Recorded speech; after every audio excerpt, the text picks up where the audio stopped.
Introducing ourselves. Yeah. Hello. We're live. Great. So welcome to Free Play's online panel, Collective Intelligence. Also like to thank Free Play's online festival sponsor, Surprise Attack. Just a bit about Free Play. We're running all week right here in sunny Melbourne. And what else?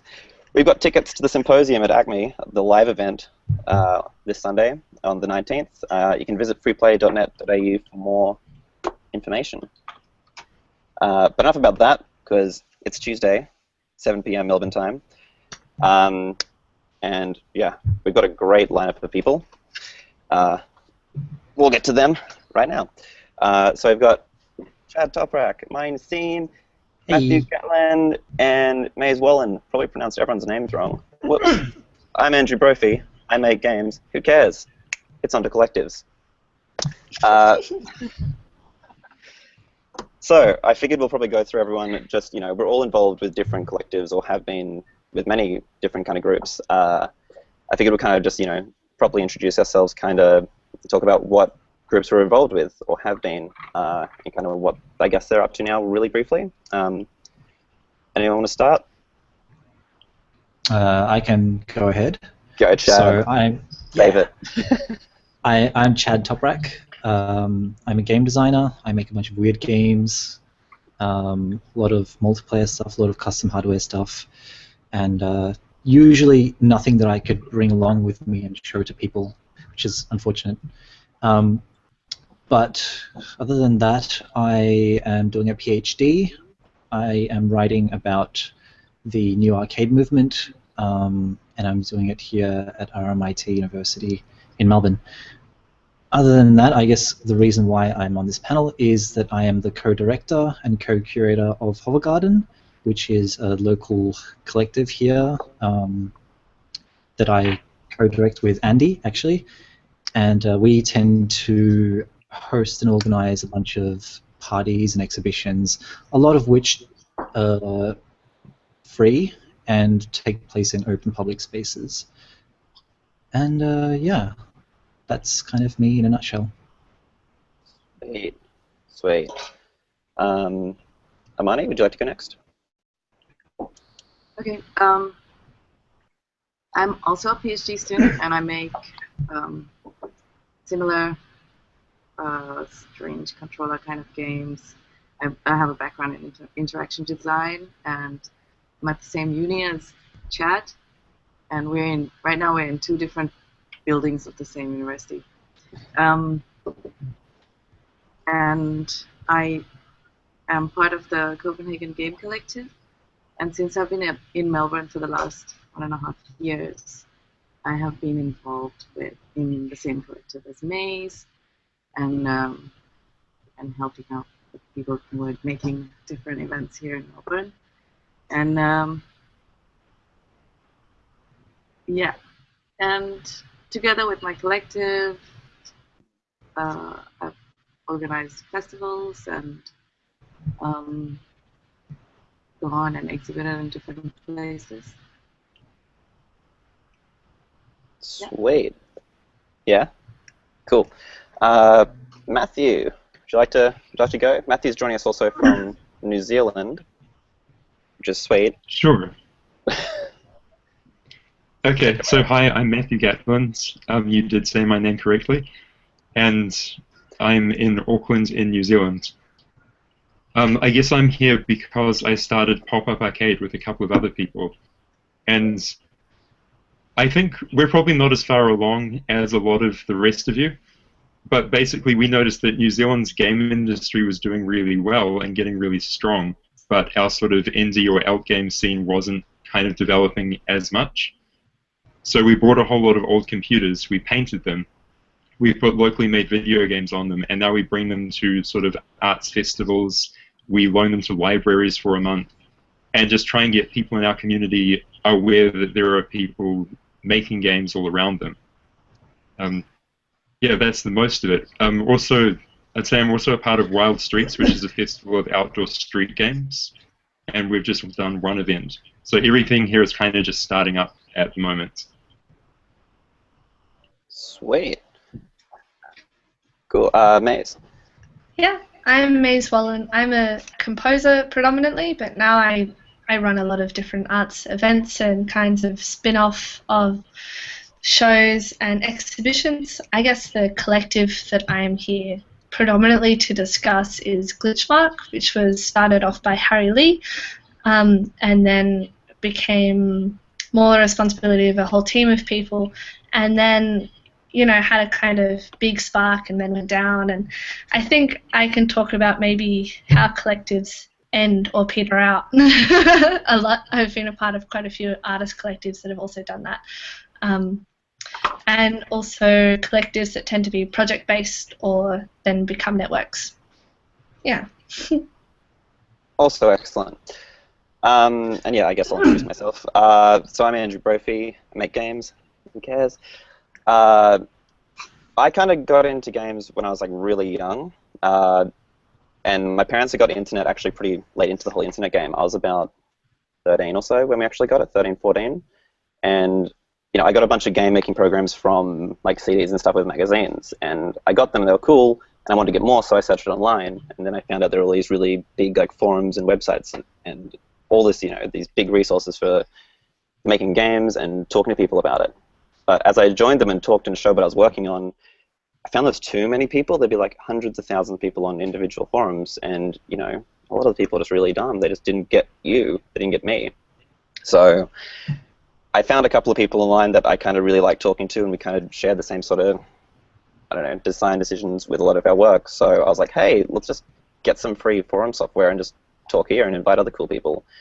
And that was, by that time, that was about 2008.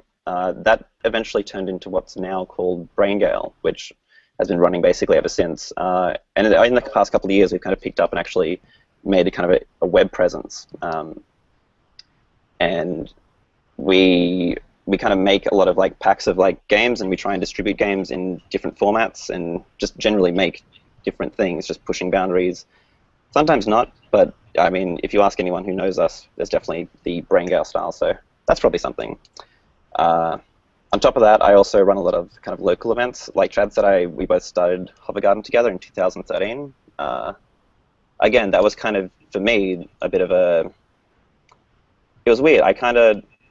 2 years before that, I kind of got into actually the local scene, and I'd want to talk about these cool games that I knew about online for ages, and never really had anyone to talk about in person, but no one knew what they were, and it was ridiculous. I was like, these games are so big, right? Like, how do you know what Joust is? Splunky, these are huge, right? Huge! No one knew what they were, and it was weird. And they're talking about local games, and I had no idea what they're talking about. So, so yeah, Hovergarden for me was actually... It sounds kind of arrogant, but it was kind of like educating a lot of people on the really cool stuff that's out there, like in the rest of the world. And so, we kind of made a conscious effort to show not our own stuff, but stuff other people made that was really cool, and sometimes really big, and then sometimes really small as well, because stuff gets lost between the cracks. Absolutely. Yeah, so that's me. Yeah.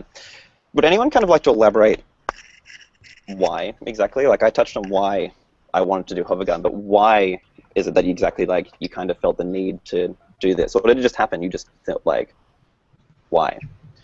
I guess like the second half of the Hovergarden story would be, again,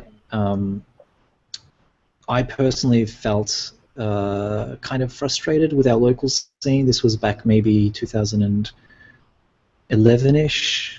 And this is when I started to pay attention to what was happening outside. And again, there were like a couple of collectives that caught my attention.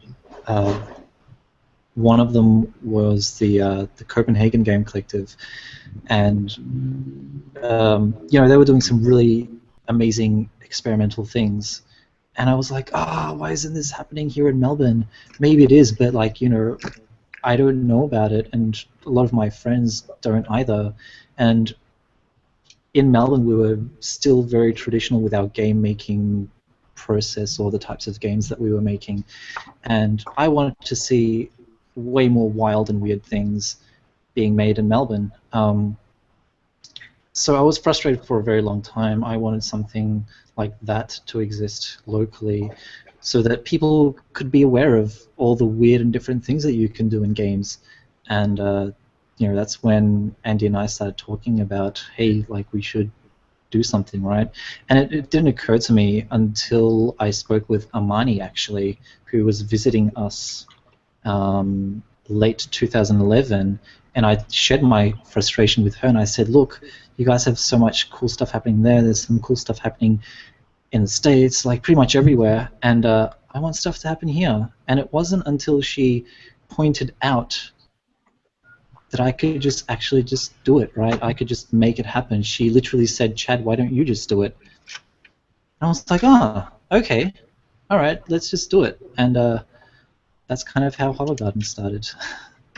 And ever since then, we've been doing our best to try and raise the level of taste locally, I guess, by showing everyone else all the cool stuff that's happening elsewhere. Yep. Sweet.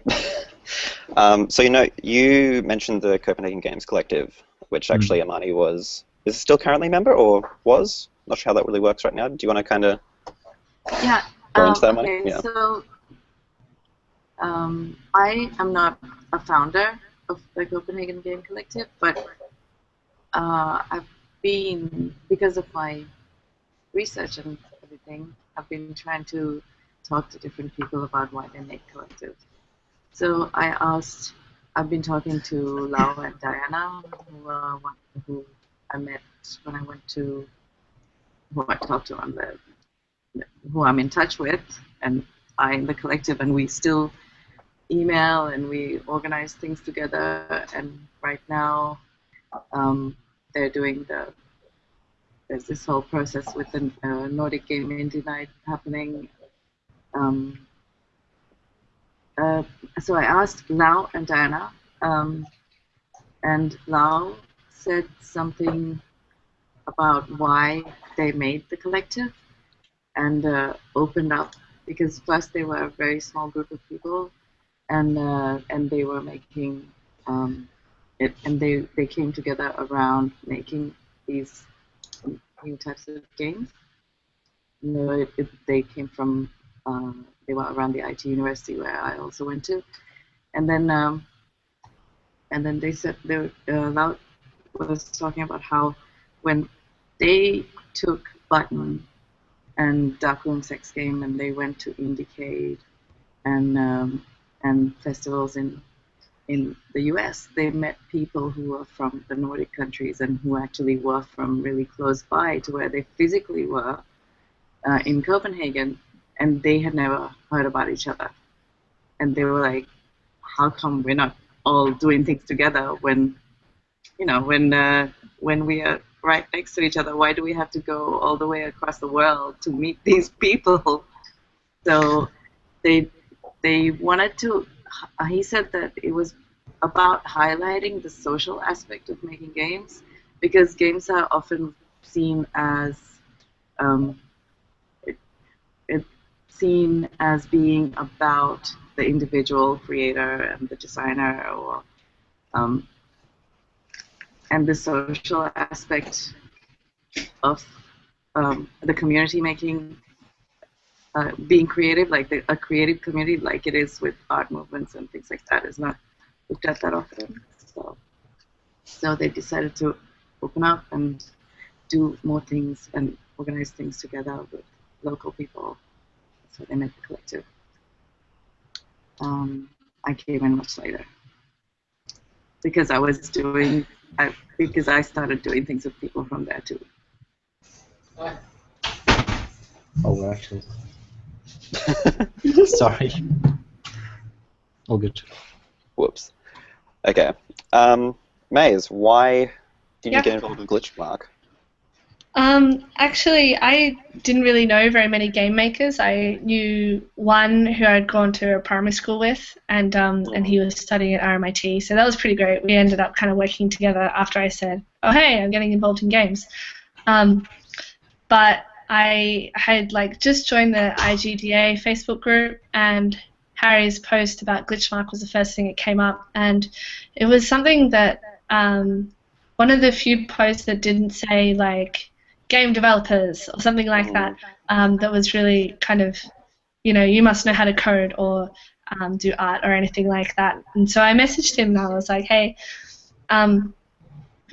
do I need to know how to program, or do I need to know how to make a game or anything like that? And he was just like, no. So it was really cool. And when I first started going, I noticed that a lot of the principles that he was talking about, and it ended up being this design class that went over winter. That's how Glitchmark started.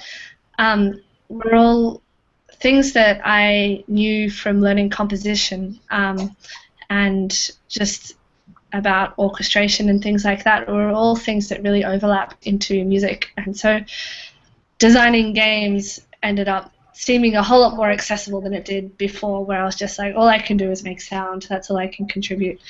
So then the winter classes stopped, and we kind of decided as a group of about 20 that we'd had really good discussions in these classes, and that maybe we should continue meeting up every 2 weeks or so.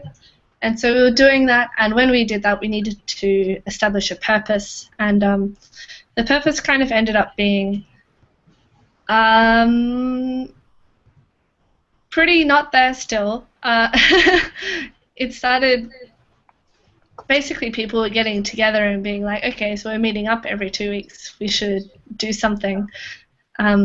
And small collaborations kind of came out of this, of like-minded people who are passionate about looking at really intricate design details or looking at different arts going into games. So I think Glitchmark ended up really being the most active around the events that it hosted. So if that was the Holograph Unconference, the Melbourne Games, arts and things like that, it was probably mostly events that are hosted that it got the most. Otherwise, it ended up being more of a network, which is really cool. That's probably, I don't know, was that why I got in? I think so. Even if it wasn't why, it was interesting. Yeah, cool. We'll get back to Glitchmark. We met at Glitchmark. Yeah, we met at Glitchmark. We met, and then we've worked on things together since then. That's outside Glitchmark as well. Yeah, exactly. And then the whole kind of like, do we do it as Glitchmark or not as Glitchmark? Like, if there are only a few of us, what does it mean? Yeah, because it was such a large collective of people who were really casual about it. There was no one really kind of in charge so much who was quite active about it. It was just kind of, yeah. Cool. Someone do something. I want to get back to that point, actually, about names, branding, crediting, etc. But just before, Matt, is there anything else you want to add kind of about why you kind of decided to do this? Sure. So part of it is I was jealous of other creatives, say musicians, who get to put on concerts and have all their friends come along and see them perform. Even if you're a painter or a poet or a lot of other kinds of creatives, there are really awesome scenes for them in my city. And we wanted to do that for sort of indie game developers. So for me it was that partly selfish desire to have an event where I could show off my work to physical people in the real world instead of throwing it on a website. Yeah, that's most of it. So that whole community scene, that's what I wanted, and that's what I saw other creatives doing. So yeah, I wanted that for us. But also, I thought all these other creative people should be aware that maybe they could be making video games as well. Because at that time, all of the sort of video game events I went to were very much focused on programmers and technical people, people with tech backgrounds. So we really wanted to push games into the art scene and say, hey, you can have a dance performance over there and we'll put our arcade over here. And they're actually the same kind of thing. And you can come along and do either without a whole lot of like professional training or a degree or anything. Yeah, definitely. Yeah. Rad. Cool. I want to get back to that point we were talking about just before with Maze, but just beforehand, I'm a terrible chair. We'll be taking any questions on Twitter with the hashtag FreePlay15. If anyone's got any now and they turn up, we can kind of weave them in potentially, see how it goes. I forgot to mention that at the start. Terrible. Anyway, getting back to that. Wanted to talk about sort of about branding, but I kind of wanted to talk from the aspect first of how people, I guess, how you recruit people, I suppose is probably the word. It depends, again, it depends on the group or the collective, but basically the difference between open communities and closed ones. For example, I'll use BrainGale as an example of a closed one. To actually become an official member, like we have a kind of a public area for anyone to kind of talk with us, but to actually become an official member, you have to be voted in. Like you get nominated by a member. It's all secret. You actually don't know if you've been nominated or not, and you only find out. I always wondered this. All your work is so cool, and I have Googled so many times. How do I get in? Yeah. Now I know. Yeah, it's like, if people ask, we're kind of like, oh, they want to be in. That's weird. Don't know if we can let them know. So yeah, that's the thing. It's closed, and a lot of the time, like within the past 12 months, we get a lot of actual mail. People like, can we join, please? It's really cool. And we're like, look, there's a public forum. It's not that we don't like you. It's just like it's very specific, letting people in, right? Like how we actually see it is, it's a group of friends. A lot of us know each other in person, and the reason I actually started the site like this was because I wanted to show all the stuff I'm working on without having strangers come in and kind of ridicule it or not really get it. And a lot of people felt the same. They wanted to show people, but not strangers, and it kind of just blossomed out of that. But then we get this real big problem of people finding out who we are, and then they want in, and then we kind of say, oh, look, there's kind of a system, well, we can't really talk too much about it. So we get this whole elitist kind of view, which I don't think is a bad thing. You know, I mean, some communities, yes, some no, but to be elitist, it means we actually kind of get quality work coming out, and we're all friends, so it's kind of weird, like, having a friend group and letting a stranger in. It's just weird, you know. I don't like it, so stop emailing us. But yeah, so that's a closed community. And then, yeah, like with Hovergarden, for example, like, what's weird about it, we didn't start it to be like a community of like members or anything. It was just kind of like a get-together. But we kind of, you know, naturally we got our friends turning up, and we got regular people turning up who didn't really like any alternatives. And they found it just a cool place just to hang out and talk about games and stuff without feeling any weird pressure, like what you were saying, like they could like playing games, they don't have to necessarily like making them or even know how to make them. So yeah, that's you know, open and closed communities. Do you guys have kind of examples for that and how that works, I suppose, with your specific community? Yeah, I guess. Go, Money. Yeah. Okay. With the Copenhagen Game Collective, we are now I think we're 9 people in the organization. So we have an organization group, and then we have a fun group, which is a lot of people who are in our network, and anyone can join this mailing list and be part of and know about what's going on, and what we're doing, and be invited to come and join in and be active in the things that we do. So it's really I guess it's like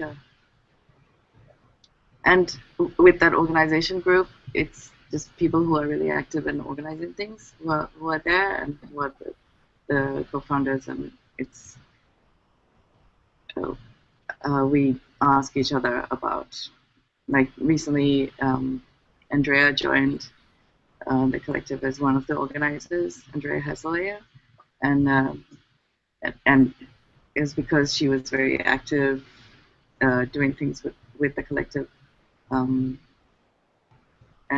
we all decided that it would be really great to have her.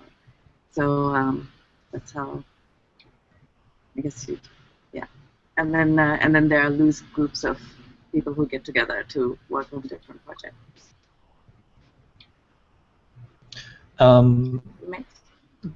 Oh yeah, Maisie, you can go ahead. Yeah.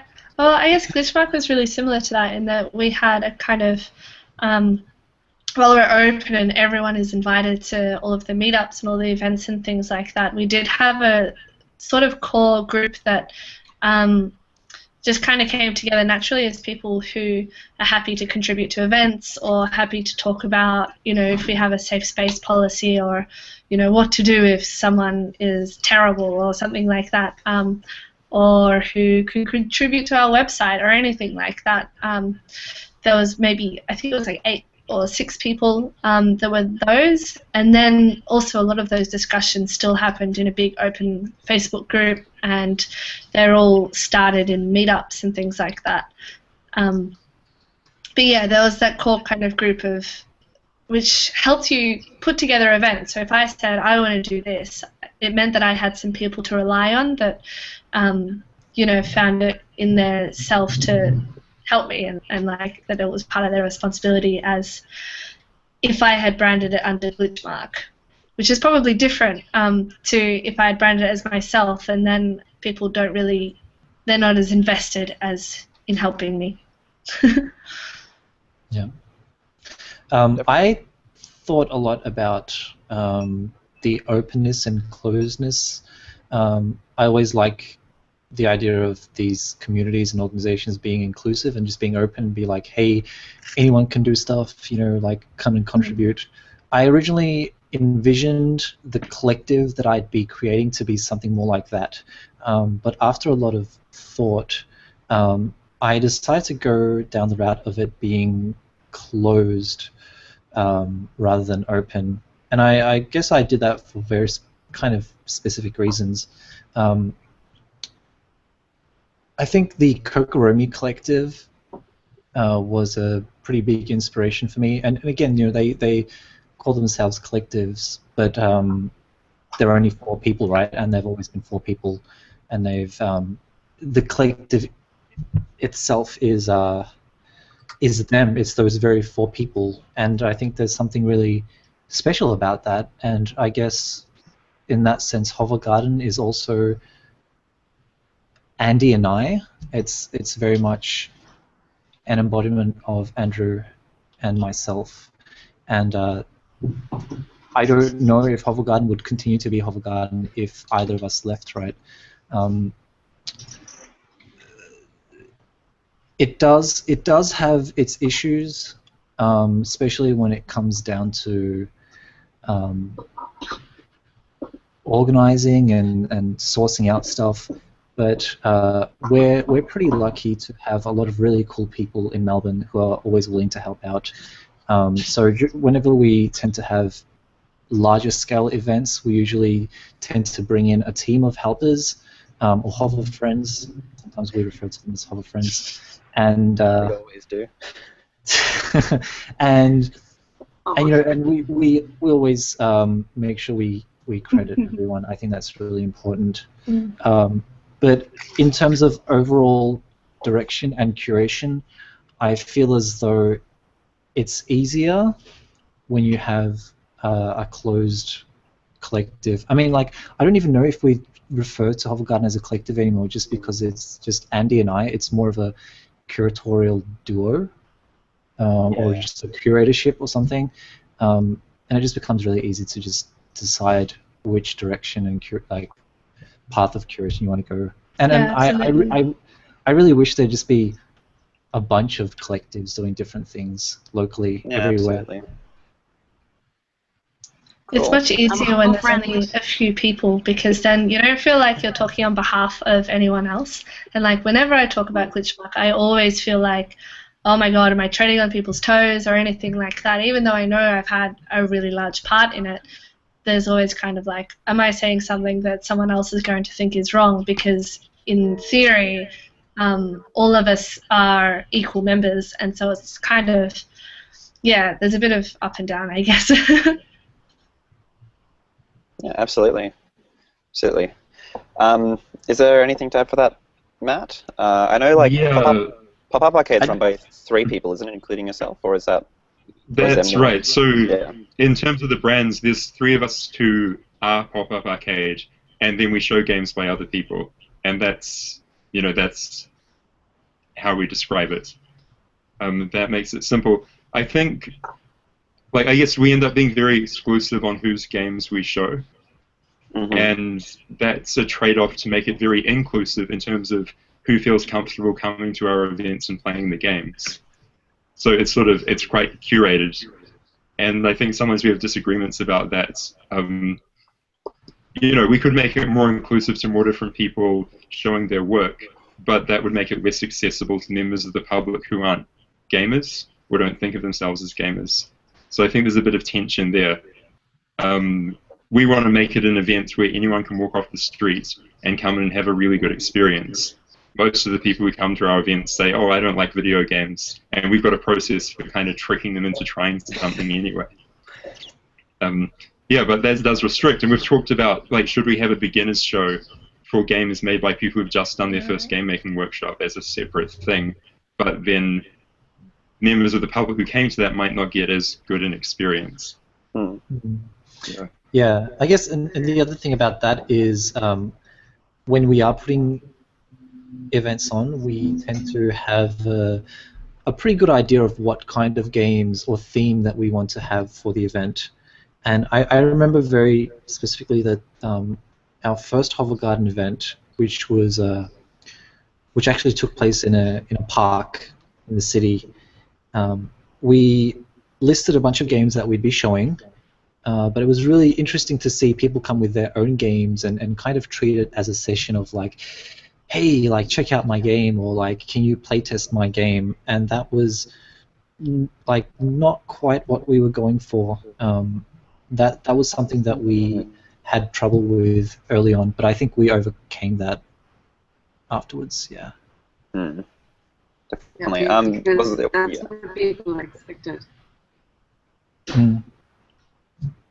Yeah, definitely. Was there something you want to add as well, Amani, just about? Oh yeah. This? Yeah.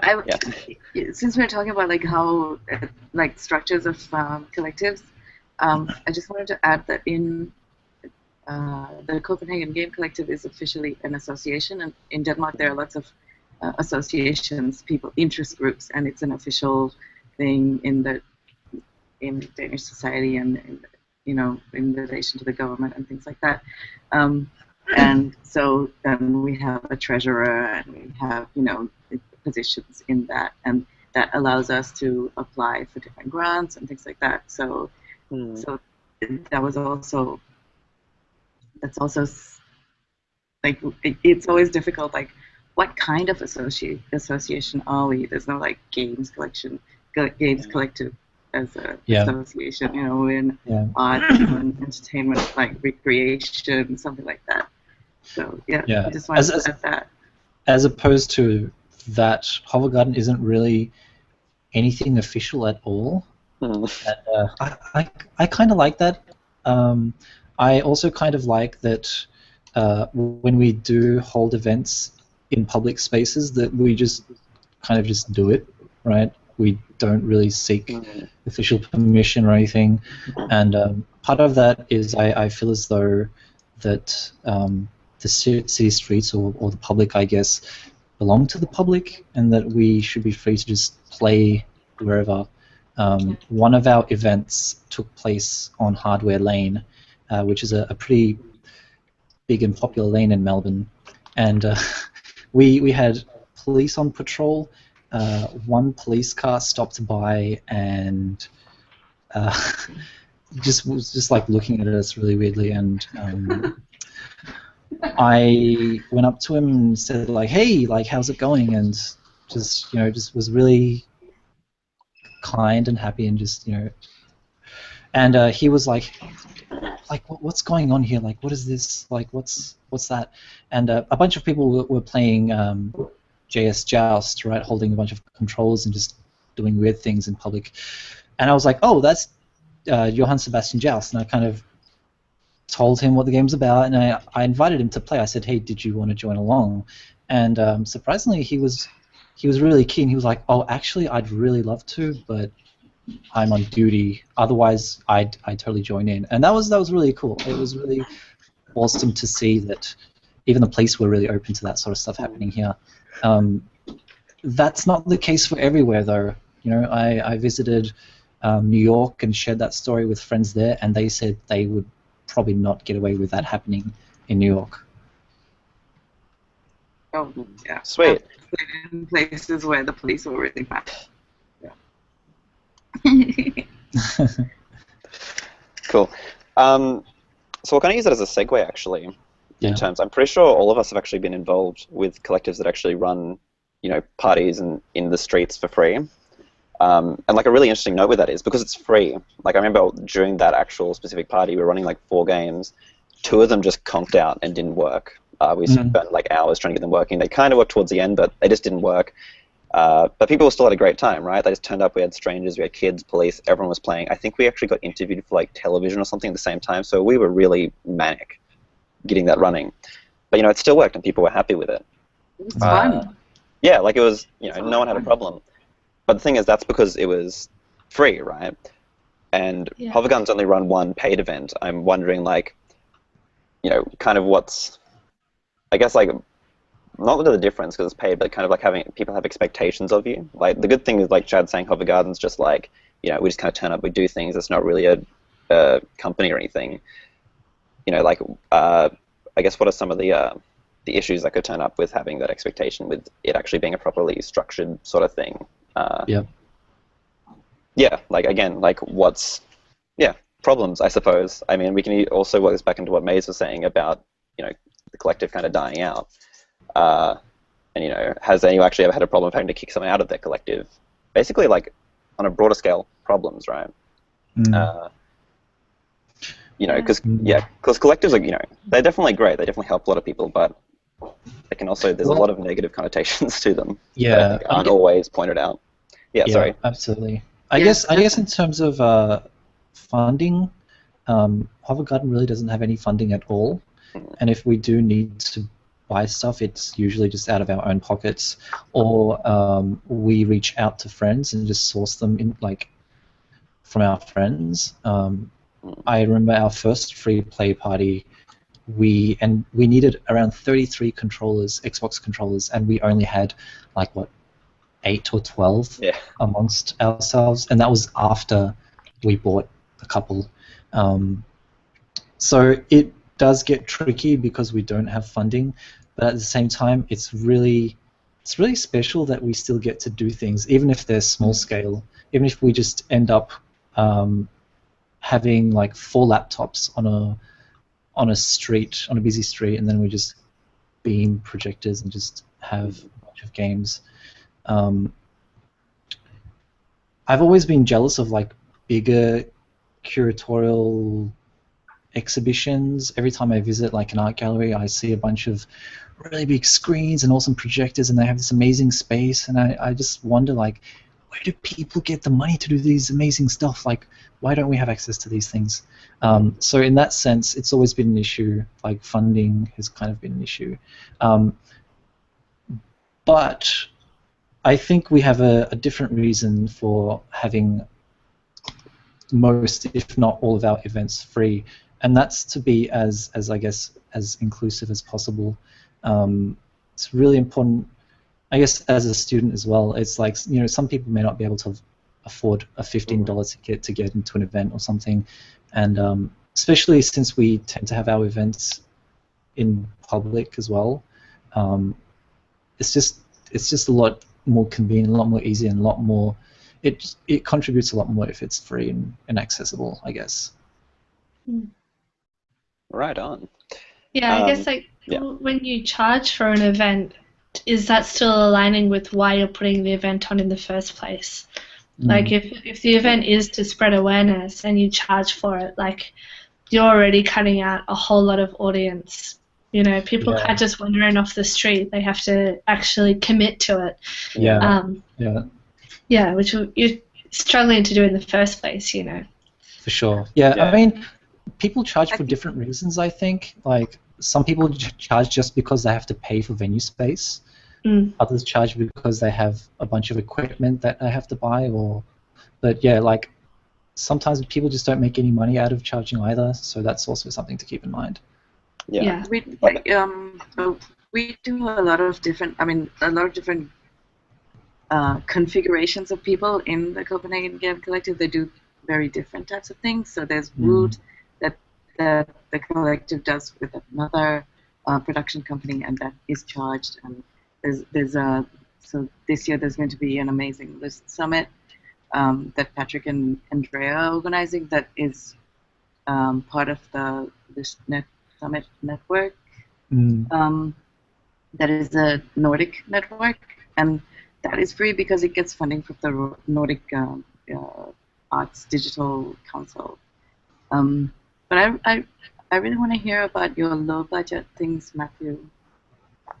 As well. Sure. So About funding. at our very first events, we paid a tiny bit of money for a venue, and we charged, I think, $5 for people to come in.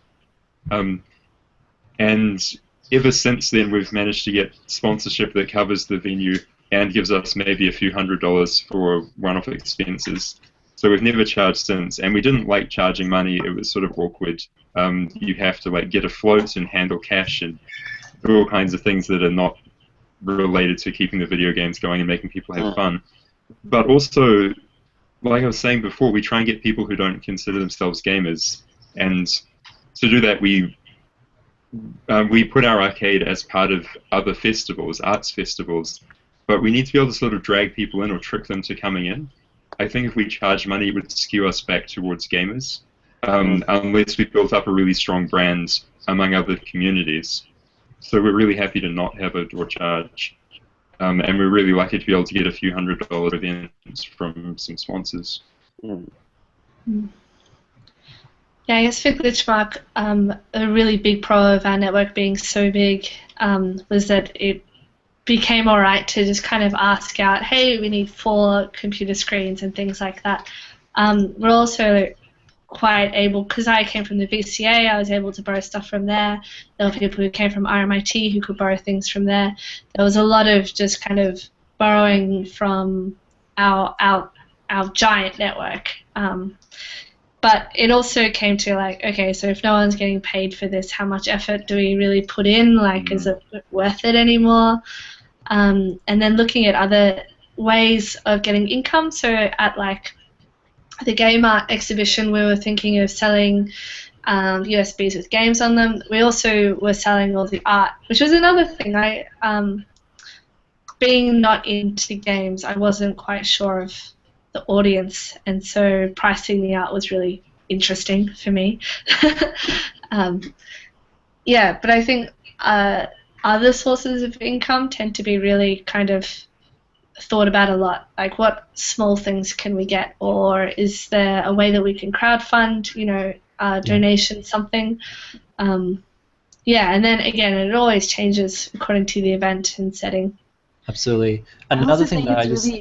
Oh, go ahead, Emma. Yeah. I think it's really interesting about like the people who are in the collective, like if you're really young and you're just starting out and you don't have, you're not part of another big company or something like that. Like in Copenhagen Game Collective, because it's a little older, there are people who are doing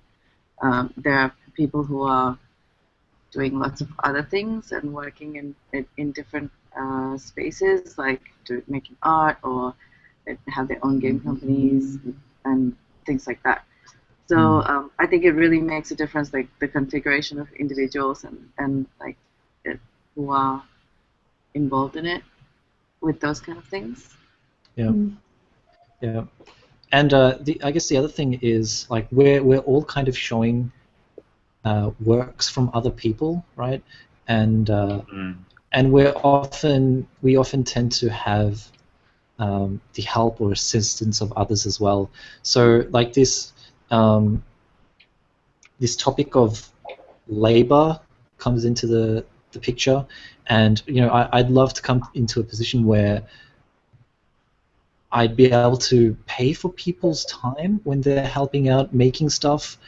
And I would love to be able to come into a position where I can actually pay the artists and creators and developers of the games that we show, right? And it's really hard to think of a way to get to that position, right? That's something that I think we all need to think about as collectives and curatorial organizations. And it's harder for us as people who showcase games and things like that, because I don't think we have as established of a network as say people from the arts have. And collectives like baby castles are trying really hard to overcome that. They're making sure that they're speaking with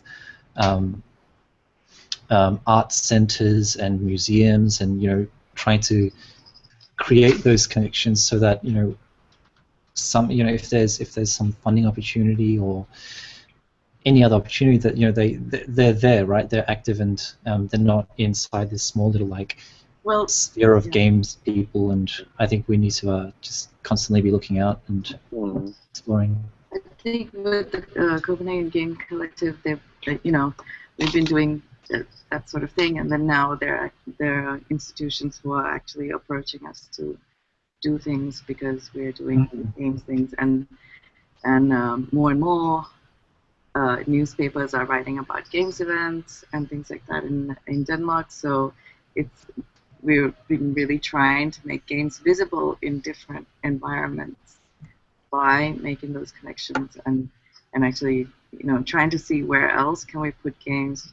We put games in nightclubs and put games in art museums and out on the street and festivals.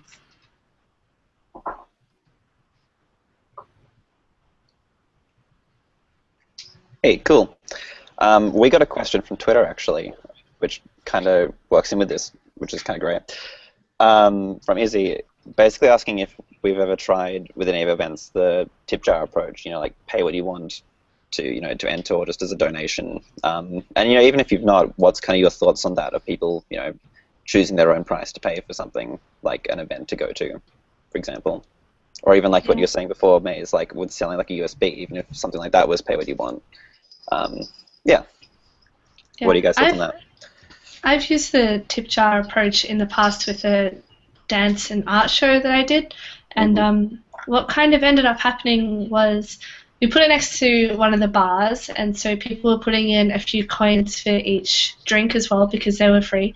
And then people were putting in more as they left. We had one of the dancers holding it out. But it still ended up being just so little, kind of, that, I don't know, it was almost demoralizing, and that most people we had a team of about 20 of dancers and visual artists and lighting and costume designers and things like that, and before then all costs had come out of mostly my pocket and then a few others in small bits and bobs, and it was just such a small amount that it was kind of like, forget it. Don't worry about it. We'll go out for drinks afterwards and have like half a drink each.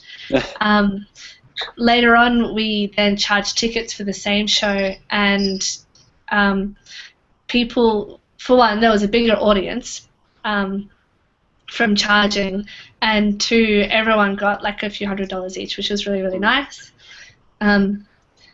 And it was just kind of like, right, so if people then have to invest in themselves to go and see this show that they've never seen before, maybe it becomes more about them. How much am I worth that I'm going to go out and educate myself to this new thing that I've never seen before? And I think that when you are working in new media and games, it can be really hard to put a price on those things. There's probably a whole lot more experimentation to do with that stuff. Yeah, definitely. Yeah. I mean, in a way, I kind of find like with Hovergarden, we ran one event where we had just a fixed price ticket. The only real reason we did this is, one, it was kind of the biggest party we did, and again, a lot of our early stuff was just experimenting, right? We'd change like the day of the week, the time, the kinds of games we played, where we played it, inside, outside, public, etc. And yeah, we just wanted to try like kind of one big event. It was coming off just like another like games conference, I think like PAX or something. It was around that week, so we knew a lot of games people would be there. We thought, hey, why don't we try it? And yeah, it was really interesting because like I didn't really think about it at the time. It was just like, yeah, we need money to cover costs. We're buying a lot more equipment so we can actually run everything at once. And we didn't actually really I don't think we made any profit off it ourselves. We put all the money back into actually running it. But yeah, it was interesting because in a way, like I thought about at the time, like if we ran future events with like a pay what you want tip jar sort of situation, I thought it'd be putting up like another weird kind of barrier for people, even though they don't have to pay. They kind of get that kind of awkward should I pay? I don't play games. I don't go to parties in the street to play them. How much do I pay? And it kind of turns them off at next time, because if they saw another one from a different collective, they'd be like, hey, I don't want to go there because I don't want to know how much to pay. What if I'm rude? Yeah, right. So yeah, like it's another weird barrier, like you don't think about. Like you're like, oh, okay, they don't have to pay, but people still kind of get awkward. Like, Yeah. what do you do, right? So yeah, that's kind of with Hovergarden. We kind of were like, we kind of always want it to be free if we can help it, just because it puts up barriers no matter what you do. If there is money in any sense of of the word, then yeah, there will be a barrier. Yeah, So, and if your aim is for awareness, then those barriers are not so great. yeah, But absolutely. of course, if your aim is not for awareness, then they can be kind of fine. Like if you've already got your audience sort of sorted out. Yeah. Yeah. Well, that's the thing. Like, then is it really a collective, or are you then like for profit, and you're just running these events and people already know about you? It's kind of like building up an audience kind of thing again, right? Mm. Yeah. Yeah. Do you other guys have any thoughts about that as well, like tip jars, etc.? Just that you're sort of like, if you can latch onto a culture, I think that would help. So if your event has a DJ and video games, people are used to paying a cover charge for a DJ, so then you could have a cover charge, and people would probably understand that that money goes to the performers and maybe the game creators. But if you don't have a DJ, there's no culture there, and you're back to, like you were saying before, it's a barrier. People don't know what they're supposed to do, or whether it's good value or anything. Yeah, exactly. So I think if I did want to charge a cover charge, yeah, I'd have a band or something to kind of where people latch onto that. Yeah, absolutely. Yeah, it's interesting. I mean, when you go to an art exhibition, sometimes you do have to pay, and like the big ones at the NGV or whatever, you have to pay $15 or $20, and then there's small pop-up ones that you still need to pay about $5 to go and see sometimes, and then that's seen as unusual still. Like, if you are not really entrenched in the art scene, and you already know that, okay, so if an artist is of a certain caliber, you're going to have to pay to go into this exhibition, which is permanently set up for a week anyway, has no one performing or anything like that. But yeah, I think it's taking into account your audience and how much they already know about what you're doing. And if they don't know anything about what you're doing, as Andy said, it does become a barrier. I also think that that's really interesting when with the things that you do, Chad and Andy, because often you show games that are not even released. So the only way that people can play those games in Australia are kind of to come to you, to your events. Yeah, that's actually a really good point. On that note as well, there are some games that can only exist in these spaces, like installation games. A lot of the time we hear about these games that are being held in international places, and it's kind of sad that a lot of that doesn't really go around the rest of the world, and it's only in these like couple of big cities that have a really active and So in that sense, like we try to do our best as people who are part of this international network or discussion that's happening to bring those games to Melbourne and to show them. And it's great for people here to play them because you can only play them at these events. But at the same time, it's really important for the developers themselves for their games to be played. Otherwise, they just kind of don't exist. Yeah, with it becomes a problem for people who want to make these types of games that require a certain type of public space, or a certain type of just space in general, I guess. It becomes less motivating to make these types of games, and I just kind of wish there were more collectives and more organizations that are dedicated to showing a bunch of weird games in weird spaces.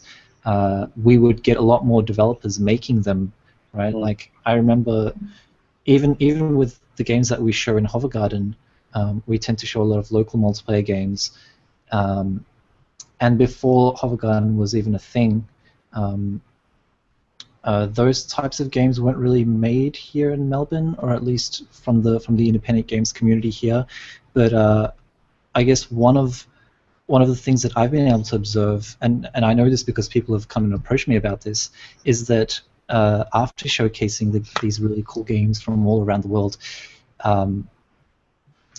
people went off and created a bunch of local multiplayer games just so they can show them, and that was really cool to see. And I just kind of wish that there were more people doing these types of events so that people can be exposed to different types of games. Yeah, and also venues, like the more that we can kind of get our way into venues that are usually for music or usually for fine arts and things like that, like if we can make that more of a norm. Like I'm waiting for a games collective to get a residency at Loop or something, because I feel like that would work. And the more that we can, put it into this mainstream context, the better, I think. Yeah, I think once people kind of recognize, this is a thing that I can do. This is also like a, then people are much more likely, like the broader public are more likely to pay and go to a games festival, like a street games festival, like Woot or Play Public or something like that. Like, games is also another thing that we can do in the city. Like anyone can do it, right? Like going to see a gig or fashion show or something. Absolutely. So, want to touch on kind of like the final nail in the coffin in terms of problems that can arise with collectives.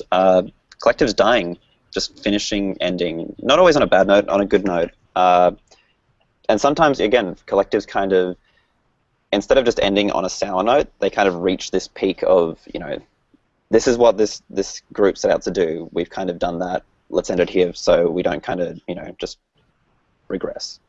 Do you guys have any thoughts on that? Again, Maze, I'm definitely sure there's something there. Yeah. Yeah, for Glitchmark, I guess what I saw as the purpose was raising awareness of arts and different disciplines to game developers. And I feel like we kind of did that, and we had a few different events and things, and we kind of showed developers different spaces that they can show their work, or artists that they can develop as well. We were able to get a few different theatre makers in and things like that, so that we could kind of put games out there a little bit more, but mostly get everything else into games. And I think that we kind of did that. At the same time as while that was happening was what we talked about earlier, was the funding versus labour. And I think a lot of people got a bit burnt out of what was going on, and there being not enough funding and they're not being recognised so much, or yeah, and that depends on what else people are doing as well, right? Yeah, exactly. Yeah, in their lives and but I definitely I feel the purpose is probably would need to change, and I think Glitchmark did sort of evolve into the all-day breakfast co-working space, as well as a few different other collaborations between people, and I think that's probably quite healthy. Yeah, like the Copenhagen Game Collective started with a small group of people without any formal thing, and then they wanted, and then they became this association, and then it grew. The more types of things people started doing. Yeah, that was definitely the other option for Glitchmark, was to become a formal association. Absolutely. Anyone else got any thoughts on dying collectives? Or should we move on to something less morbid? So again, the beautiful thing about collectives is anyone can start one, right?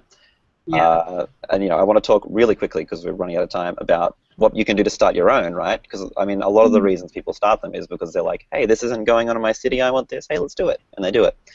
For me, actually, like the best advice that really kind of, kickstarted me into doing anything locally was actually at Freeplay, 2012, I think, and Brian Ma, who's this designer from this United States, I think. He was here, he was speaking, and just a few months before Free Play, he was curating this games gallery called Lunar Arcade in Sydney.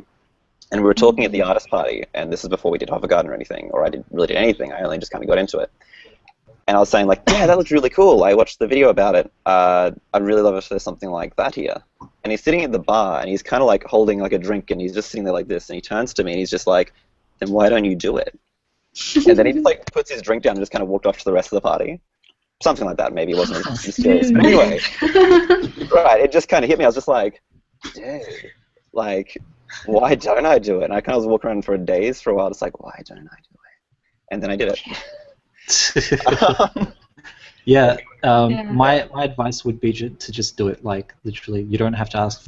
When I wanted to start Hover Garden with Andy, I was like, do I have to ask permission from people? Like, do I have to approach this person or this person and say, like, hey, is it okay if I do this? But no, like, just do things, make things happen. Just start. Don't wait to be given permission.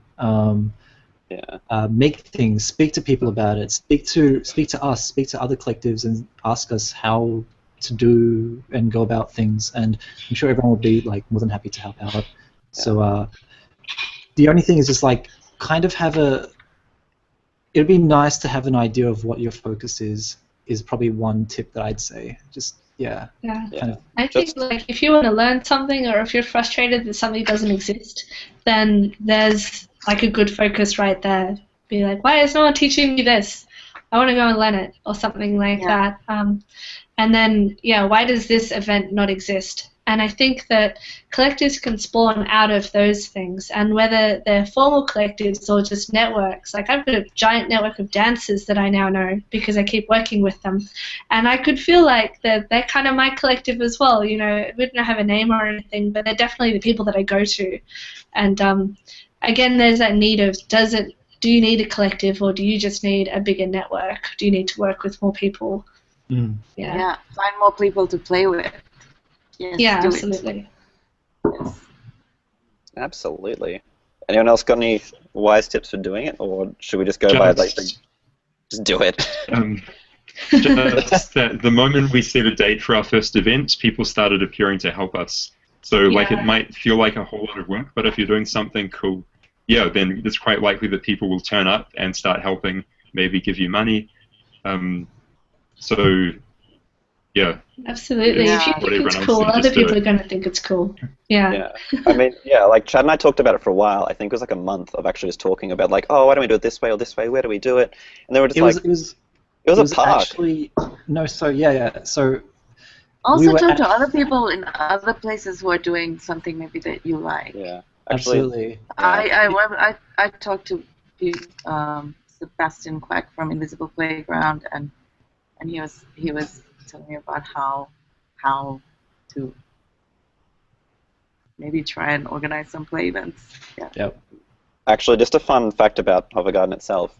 I ran TIG Jam in Australia the year before. I did it 2 years. It's just, again, a game jam that goes for two days. And while I was there, I didn't make any games. A bunch of us didn't. We just played games the whole time. And I was like, this is so much fun. I wish we could do this, but just not make anything. Yeah. I remember. Yeah. I actually registered the domain name hovergarden.org there, and I was just like, Hovergarden. And then, it became a thing. Yeah. I remember. It wasn't the plan, but it was just there already. I hear that a lot of domain names. I have this domain name and I need to use it for something. It's a collective now. Yeah. Yep. Cool. It's a good name. Are we out of time? Are we out of time? Yeah. Yeah. All right. Yeah. We are wrapping up. Any final words from anyone, or anything you just want to tell people to go do? Just thank you for asking me to be here. Yeah. It's great to chat to you about this event. Yeah, it's been great. No. I'm gonna miss it. I miss you guys already. Oh. I guess all of us are really opening. All of us are really open. So if anyone wants to chat to any of us, absolutely. And if you're tuning in from a country or a city they don't have a collective or anything that you feel doesn't exist, go and just make it. Make it now. Make it today. Do it. Do it. Great. Cool. Right.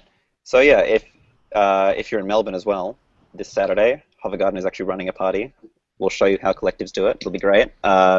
Information's on Free Play's website, as well as tickets for the symposium event on Sunday, which is also going to be great. If you're not in Melbourne, now is the time to go buy tickets to fly here. I'm not even joking. Come and be a hover friend. Yeah, come be a hover friend. It'll be great. But yeah, sweet. So that was the panel. I hope you guys liked it. Yeah. Yeah. Thank you. Thank All right, you. everyone, join me in applause.